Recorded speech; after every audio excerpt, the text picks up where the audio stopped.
The text from my sister hit my phone at 4:17 p.m. while I was crawling up the 101 toward SFO, knuckles white on the wheel of a rental I'd barely slept in. Stay in San Francisco. Mom's service is private. You're not invited. I nearly rear-ended a Tesla. 3 days earlier, Mom had flatlined in a Portland ER, aneurysm, no warning, gone at 62. I'd been on the red-eye from JFK the moment the hospital called, landing in Oregon with nothing but a carry-on and a black suit I'd worn to too many client funerals. For 72 hours, I'd been the invisible engine, wiring $22,000 to Evergreen Chapel for the pearl-white casket, the string quartet, the imported orchids flown in from Hawaii, the plated dinner for 180. I'd signed every contract, approved every invoice, and still found time to hold my niece while she cried herself to sleep. Now this. I veered into a chevron off-ramp, tires squealing, heart jackhammering against my ribs. The message glowed like a death notice. I scrolled up. Yesterday, Lila had begged me to spare no expense. Mom deserves perfection. Today, I was radioactive. I dialed her. Voicemail. I dialed my brother Theo. Voicemail. Stepmom Valerie, cousin Miles, even Uncle Ray, every ring a slammed door. They'd held a tribunal without me and voted me out of the bloodline. The joke?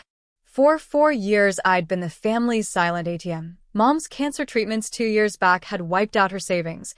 I'd covered the $380,000 balance under the table. Theo's film school debt?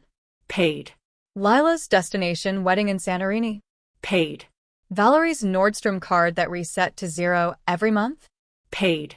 All of it funneled through quiet wires labeled Harper Family Trust, a ghost account I'd created the day I bought my first mortuary at 26. Harper Rest Eternal now owns 82 chapels from Seattle to San Diego. Last year, we cleared $580 million arranging farewells for tech moguls, movie stars, and grandmothers who just wanted lilies. I'd named the company after Mom's maiden name so she could brag without knowing she was bragging about my empire. I stared at the Chevron pumps, fluorescent light buzzing like a morgue cooler, and dialed the one number that still feared me. Evergreen Chapel, this is Dana. Dana, Alexander Harper. Cancel the Harper River service tomorrow. All of it. A sharp inhale. Sir, we're mid-setup. Caskets in the cooler. Orchids are being wired. Box the flowers. Send them to Dornbecher Children's Hospital. Catering goes to Union Gospel Mission. Deposit stays. Add the Harper River surname to the lifetime refusal list. Every location. Every state. Understood, Mr. Harper. Email blast to the family in 30 minutes. Make it 20. I hung up, rolled the window down, and let the Oregon drizzle slap my face. My phone erupted. Lila, Theo, Valerie, a cousin I hadn't spoken to since high school graduation. I let it ring itself hoarse. 23 minutes later, the first email pinged. Subject: Service cancellation. Effective immediately.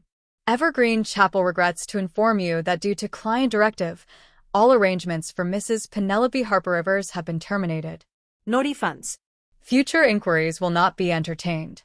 The texts turned feral. Lila. WTF, Alex, this isn't funny. Theo, you're destroying Mom's memory. Valerie, I'll sue. I drove to the airport, boarded the last flight to Portland anyway, and checked into the nines under a fake name. At 2:14 a.m., my phone lit up with Theo's contact photo, him at 16, gap-toothed, before the trust fund spoiled him rotten. Alex, he croaked, they're saying the chapel won't even open the gates. What did you do? I did what you asked. I stayed away. Silence thick enough to embalm. Put me on speaker, I said. I heard shuffling, Valerie's sharp intake, Lila's muffled sob. Listen carefully, I began. 4 years ago, Mom's oncologist quoted $380,000 out of pocket. Insurance laughed. I paid. Theo, your thesis short? $84,000. Lila, Santorini? $112,000. Valerie, the Amex that never declines?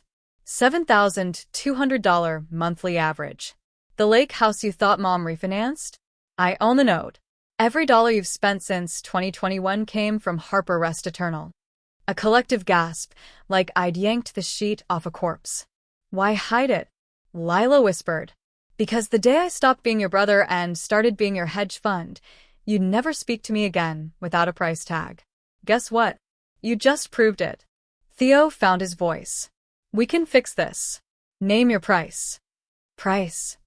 I laughed, cold as stainless steel. Try dignity. Try showing up to your own mother's funeral without my credit card. Valerie jumped in shrill.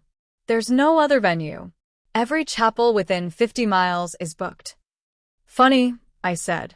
I own most of them. I hung up, ordered room service whiskey, and slept like the dead. At 7 a.m. my assistant texted, family camped outside Evergreen. News vans arriving. I showered, slipped on the charcoal suit, and drove to the chapel I'd locked tighter than a vault. A circus greeted me. Reporters, cousins clutching Starbucks, Lila pacing in 4-inch heels now scuffed with gravel. Theo spotted me first. His face cycled through rage, shame, and something that might have been awe. Alex, he called, voice cracking. Please. I stepped past the velvet rope I'd ordered installed overnight. The lobby smelled of orchids and panic. Dana met me at the double doors, tablet in hand. Mr. Harper, the family's prepared to sign anything. Apology letter, financial transparency agreement, public statement. Bring them in, one at a time. First Lila. She looked 12 hours older than yesterday. I was cruel, she said before I could speak. I let jealousy turn me into someone Mom would have hated. I'm sorry. I studied her. Sorry fixes nothing. Action does. You'll intern at my Seattle location unpaid, 6 months. Learn what dignity costs. She nodded, tears carving mascara rivers. Theo next. He carried a legal pad covered in frantic math. I ran the numbers, he said. We can't bury Mom without you. But I don't want your money anymore. I want to earn my place. Start mopping floors in Portland. 6 months. Then we talk management. Valerie last. She clutched a tissue like a white flag. I orchestrated the vote, she admitted. I was threatened by how much you knew, how little I did. Teach me. Please. Accounting classes. Online. I'll pay tuition if you pass. By 9:30 a.m. the contracts were signed in the chapel's grief counseling room. Ironic, but fitting. I unlocked the sanctuary doors. The pearl casket gleamed under stained glass. Orchids spilled like forgiveness. The service was flawless. Theo spoke about Mom's laugh that could silence a room. Lila read a letter Mom had written to her unborn grandchildren. Valerie, voice trembling, thanked the son who carried us when we refused to walk. I delivered the eulogy. Penelope Harper Rivers taught me that family isn't a balance sheet. It's a choice, renewed every day, even when it hurts. Today we choose again. Afterward, over coffee and croissants the caterers had miraculously resurrected, Theo pulled me aside. I start mopping Monday, he said. And Alex? I'm proud you're my brother. Even when I was too stupid to say it. 6 months later the Portland Chapel's Yelp reviews glow with 5-star praise for Theo, the groundskeeper with the Harvard vocabulary. Lila's floral designs now grace every Harper location. Valerie's passed her CPA exam and handles vendor contracts with a hawk's eye. We gather every Sunday at the lake house, mortgage paid off, title in all 4 names. No more ghost accounts. No more secrets. Just 4 siblings who learned that the highest price isn't money. It's the moment you realize you almost threw away the only people who'll ever sign your name on a casket. Mom would have smiled at the irony. Her funeral saved the family she feared we'd already buried.